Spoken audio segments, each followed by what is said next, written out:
Media మిత్రులకు అందరికీ కూడా నమస్కారాలు. మరి ఇవాళ సయ్యద్ షా బుఖారీ రహమతుల్లా అలై గారి 427వ గంధోత్సవం మరియు ఉరుసు మహోత్సవం ఈ కొండపల్లిలో నిర్వహించడము, మరి ఈరోజు అల్తాఫ్ బాబా గారి ఆహ్వానం మేరకు మరి ఈరోజు నేను ఇక్కడ సందర్శించడం జరిగింది. మరి ఇవాళ సయ్యద్ షా బుఖారీ రహమతుల్లా అలై గారి పాదాల చెంతన మరి ఈరోజు ఉరుసు మహోత్సవం గంధోత్సవం మహోత్సవం సందర్భంగా మరి ఈరోజు ప్రార్థనలు చేయడం జరిగింది. మరి షా బుఖారీ రహమతుల్లా అలై ఈ దర్గా చాలా ప్రసిద్ధిగాంచిన దర్గా, చాలా ఘన చరిత్ర కలిగిన దర్గా. మరి ఇవాళ 427వ ఉరుసు మహోత్సవం ఎంతో ఘనంగా నిర్వహించుకోవడం.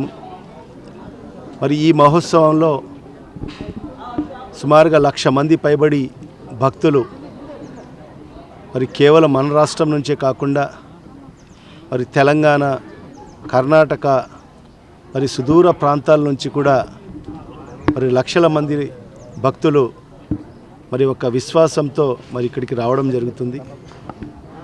మరి ఇక్కడికి వచ్చి మరి వాళ్ళ కోరికలు నెరవేరుతాయి అని ఒక నమ్మకం, విశ్వాసం బలంగా ఉంది కాబట్టే మరి కొన్ని లక్షల మంది మరి ఈ 3-4 రోజుల్లో సందర్శించుకోవడం జరుగుతుంది బాబాని. మరి అలాంటి ఘన చరిత్ర కలిగిన ఈ దర్గా మరి ఏదైతే అల్తాఫ్ బాబా గారి ఆహ్వానం మేరకు మరి ఆ భగవంతుడు కల్పించిన అవకాశం నాకు ప్రతి ఏటా కూడా నేను ఈ దర్గాను సందర్శించుకోవడం జరుగుతుంది.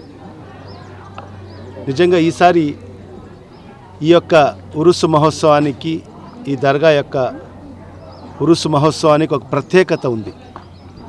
ఎందుకంటే ఇప్పుడే చెప్తున్నారు పెద్దలు, గత 50 ఏళ్ల మునుపు మరి ఇక్కడ ఈ దర్గాకు మరి ఇక్కడికి ఈ స్థలం అంతా కూడా దర్గాకు సంబంధించిన స్థలమే. మరి అందరు కూడా భక్తులందరూ కూడా మరి కాలినడకన ఇక్కడికి వచ్చేవాళ్ళు. మరి మధ్యలో ఇక్కడ ఏదైతే ఎన్టీపీసీ ఇక్కడ ఏర్పాటు చేయడం వల్ల మరి ఆ స్థలాలన్నీ కూడా మరి ప్రభుత్వము మరి అక్వైర్ చేయడం వల్ల మరి పైన ఒక వాకవే బ్రిడ్జ్ వేయడం జరిగింది.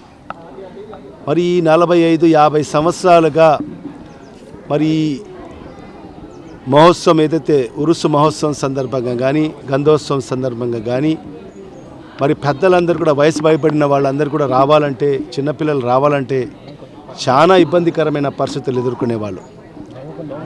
మరి మా ప్రభుత్వం అధికారంకి వచ్చిన తర్వాత కూడా నేను ప్రతి ఏటా కూడా మరి మహోత్సవంలో నేను పాల్పంచుకోవడం జరిగింది అల్తాఫ్ బాబా గారి ఆహ్వానం మేరకు. మరి ప్రతి ఏటా వచ్చినప్పుడు కూడా మరి వాళ్ళు ఇదే మాట చెప్పేవాళ్ళు. మరి వాళ్ళ అధికారులతో మాట్లాడి మాకు కింద నుంచి, ఎందుకంటే లక్షల మంది భక్తులు వస్తారు, ఒక నమ్మకం, విశ్వాసంతో వస్తారు. మరి చాలామంది పెద్దలు, వయసు పైబడిన వాళ్ళందరూ కూడా వస్తారు. మరి ఆ మెట్లు ఎక్కక మరి అక్కడే ఉండి అక్కడి నుంచే వాళ్ళు మరి ప్రార్థనలు చేసుకొని అక్కడి నుంచే వెళ్ళే పరిస్థితి ఉంది. మరి అలాంటి వాళ్ళకందరికీ కూడా ఈ దర్గాను సందర్శించేదానికి అవకాశం కల్పించమని చెప్పి కూడా మరి బాబా గారు అడగడం జరిగింది. మరి ఆయన ఏదైతే యొక్క బాబా గారి యొక్క ఏదైతే మాట ప్రకారంగానే మరి గౌరవ ముఖ్యమంత్రి గారి దృష్టికి తీసుకెళ్ళి మరి ఏదైతే ఈ అధికారులతో, ఎండి గారితో మరి మాట్లాడిన తర్వాత మరి ఈరోజు ఈ 3-4 రోజులకు గాను మరి ఈ భక్తులు ఎవరైతే వస్తారో వాళ్ళకందరికీ కూడా కోసం ఒక ప్రత్యేకమైన కింద నుంచే ఒక ద్వారాన్ని కూడా ఏర్పాటు చేయడం జరిగింది. నిజంగా నేను మన గౌరవ ముఖ్యమంత్రి గారికి నేను మనస్ఫూర్తిగా మరి కృతజ్ఞతలు తెలియజేసుకుంటున్నాను యావత్ ముస్లిం మరి ప్రజల తరఫు నుంచి. మరి ఇంకొకటి ఏంటంటే ఇది దర్గా యొక్క ప్రత్యేకత, ఇది మత సామరస్యానికి ప్రతీక. ఇది ఇక్కడ కేవలం ఒక ముస్లింలు మాత్రమే కాకుండా మరి అన్ని సామాజిక వర్గాలకు సంబంధించిన వ్యక్తులు అందరూ కూడా ఇక్కడ ఒక నమ్మకం, విశ్వాసంతో వస్తారు. ఇక్కడికి వచ్చిన తర్వాత మరి ఇక్కడ వాళ్ళ కోరికలు నెరవేరుతాయని ఒక నమ్మకం, విశ్వాసం మరి బలంగా ఉంది. కాబట్టి మరి ఇక్కడ అన్ని వర్గాల వాళ్ళు, అన్ని కులాల వారు, మరి కులాలకు అతీతంగా, మతాలకు అతీతంగా కూడా మరి ఈ దర్గాను సందర్శించుకోవడం జరుగుతుంది. ఇది చాలా ప్రత్యేకమైన విషయము. ఇది మత సామరస్యానికి ప్రతీకైన దర్గా ఇది.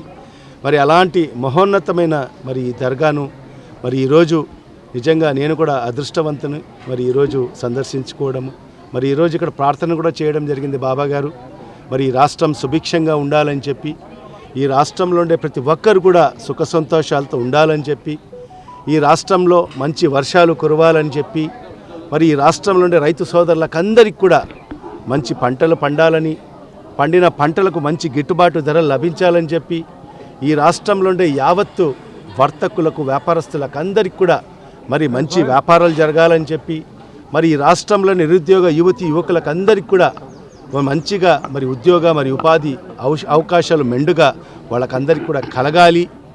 మరి ఈ రాష్ట్రం సుభిక్షంగా ఉండాలి. ఈ రాష్ట్రంలో ప్రతి ఒక్కరు కూడా హిందూ, ముస్లిం, క్రైస్తవులందరూ కూడా ఒక సోదర భావంతో మరి ముందుకు వెళ్ళాలి. ఈ రాష్ట్రం ఈ దేశంలోనే అగ్రగామి రాష్ట్రంగా నిలవాలని చెప్పి కూడా మరి ఈరోజు బాబా గారు ప్రార్థన కూడా చేయడం జరిగింది. మరి ఆ బాబా గారు ఇంత ఘన చరిత్ర కలిగిన ఈ బాబా ఖచ్చితంగా మా ప్రార్థనలు ఆలకిస్తారు. మరి అల్లా మా ప్రార్థనలు అలకిస్తాడని ఒక నమ్మకం, విశ్వాసం మాకు పూర్తిగా ఉందని చెప్పి కూడా ఈ సందర్భంగా తెలియజేసుకుంటూ, మరి ఈరోజు ఇన్ని వేల మంది, సుమారుగా 1,00,000 మంది పైబడి ఈ 3-4 రోజుల్లో మరి ఈ దర్గాను సందర్శించుకోవడం జరుగుతుంది. మరి ఇదే కాకుండా దీని ప్రత్యేకత కూడా ఉంది. మన అల్తా బాబా గారు మరి ఈ కార్యక్రమాలన్నీ కూడా ముందుండి నడిపించడం జరుగుతుంది. మరి ఈ 3-4 రోజుల్లో సుమారుగా 1,00,000 పైబడికి మరి వాళ్ళకందరికి కూడా ఎవరు వచ్చినా కూడా వాళ్ళకందరికి కూడా ఒక లంగర్ ఏర్పాటు చేసి వాళ్ళకందరికి కూడా అన్నదానాలు చేసే కార్యక్రమం, ఒక మహోన్నతమైన కార్యక్రమాన్ని శ్రీకారం చుట్టడం జరిగింది. మరి ఆ కార్యక్రమం కూడా మరి ఇప్పుడే బాబా గారు కూడా ప్రార్థన కూడా చేయడం జరిగింది. ఈ కార్యక్రమం ఇదే విధంగా ముందుకు కొనసాగాలని చెప్పి కూడా మరి మన అల్లాను ప్రార్థించుకోవడం జరిగింది. మరి ఖచ్చితంగా మరి ఆ బాబా గారి ప్రార్థనను అల్లా ఆలకిస్తారని చెప్పి నమ్మకం, విశ్వాసం ఉంది. మరి ఈరోజు 1,00,000 పైబడి వాళ్ళకందరికి కూడా ఎంతమంది వచ్చినా కూడా మరి నిత్యము అన్నదాన కార్యక్రమం ఇక్కడ ఏర్పాటు చేయడం జరుగుతుంది. మరి ఈరోజే ఈ 2-3 రోజులే కాకుండా ప్రతి శుక్ర శనివారాల్లో కూడా ప్రతిరోజు కూడా లంగర్ నిర్వహించి కొన్ని వేల మందికి అన్నదానాలు ఏర్పాటు చేయడము నిజంగా ఒక గొప్ప కార్యక్రమం. నిజంగా నేను అల్తా బాబా గారికి నేను మనస్ఫూర్తిగా అభినందన తెలియజేసుకుంటున్నాను. ఎందుకంటే అనేక దర్గాలను, అనేక సంస్థలను చూశాను, కానీ మరి ఇంతమంది, ఇన్ని వేల మంది భక్తులకు మరి అన్నదానాలు చేయడం అనేది ఒక చిన్న కార్యక్రమం కాదు. మరి నేను మనస్ఫూర్తిగా మరి అల్లాను ప్రార్థిస్తున్నాను. మరి అల్తా బాబా గారికి మంచి ఆరోగ్యంగా మరి ఇదే విధంగా ఆయన ఇంకా సేవలు అందించాలని చెప్పి కూడా నేను అల్లాను ప్రార్థిస్తూ, మరి ఈరోజు ఏదైతే అధికారులతో మాట్లాడి మా ముఖ్యమంత్రి గారు మరి ఈరోజు ఇన్ని వేల మంది, లక్షల మంది ఈరోజు ఈ దర్గాను సందర్శించే వాళ్ళకందరి కోసము మరి ఈ ద్వారాన్ని తెరిచేదానికి సహాయ సహకారాలు అందించినందుకు మరి ప్రత్యేకంగా అందరి తరఫు నుంచి కూడా మరి గౌరవ ముఖ్యమంత్రి గారికి నేను కృతజ్ఞతలు తెలియజేసుకుంటూ, ఖచ్చితంగా రాబో రోజుల్లో మరి ఈ ద్వారాన్ని ఖచ్చితంగా పర్మనెంట్ చేసేదానికోసం కూడా మరి ఖచ్చితంగా గౌరవ ముఖ్యమంత్రి గారితో మాట్లాడి మరి గౌరవ ముఖ్యమంత్రి గారి చొరవతో మరి శాశ్వతంగా కూడా ఈ ద్వారాన్ని తెరిచే విధంగా కూడా ఏర్పాట్లు చేసేదానికోసము నా శాయశక్తులను నేను కృషి చేస్తానని చెప్పి కూడా ఈ సందర్భంగా ప్రతి ఒక్కరికి కూడా తెలియజేసుకుంటూ, మరి ఈరోజు సయ్యద్ షా బుఖారీ రహమతుల్లా అలై గారి 427వ మరి గంధోత్సవం ఉరుసు మహోత్సవంలో మరి నేను కూడా పాలు పంచుకున్నందుకు నిజంగా నాకు కూడా చాలా ఆనందంగా ఉందని చెప్పి కూడా ఈ సందర్భంగా తెలియజేసుకుంటూ, మరి ఈ కార్యక్రమంలో పాల్గొన్న నాతో పాటు వచ్చిన ప్రతి ఒక్కరికి కూడా మరి అందరికీ కూడా మరి ఈ కార్యక్రమం పాల్గొన్న ప్రతి ఒక్కరికి ధన్యవాదాలు తెలియజేసుకుంటూ, మరి ఇక్కడ ఒకటే మనం అందరం కూడా ఇక్కడ ప్రార్థనలు కూడా చేయడం జరిగింది. ఒక మంచి ప్రభుత్వం మరి ఏదైతే పేద ప్రజలకు సహాయం చేస్తున్న మరి ఈ ప్రభుత్వాన్ని మరొక్కసారి మరి ఆ బాబా గారి ఆశీస్సులు ఉండాలని, మా ముఖ్యమంత్రి శ్రీ వైఎస్ జగన్మోహన్ రెడ్డి గారి మీద మరి బాబా గారి ఆశీస్సులు ఉండాలని చెప్పి అల్లాతో కూడా ప్రార్థన చేయడం జరిగింది. ఖచ్చితంగా పేద ప్రజల గురించి తపన పడే మన ముఖ్యమంత్రి శ్రీ వైఎస్ జగన్మోహన్ రెడ్డి గారు మరొక్కసారి 2024లో మరొక్కసారి ఆయన ముఖ్యమంత్రిగా బాధ్యతలు స్వీకరించేదానికోసము బాబా యొక్క ఆశీస్సులు మెండుగా ఉండాలని చెప్పి కూడా మరి ఆ బాబా గారిని కూడా ప్రార్థనలు కూడా చేయడం జరిగిందని చెప్పి కూడా ఈ సందర్భంగా తెలియజేస్తున్నాను.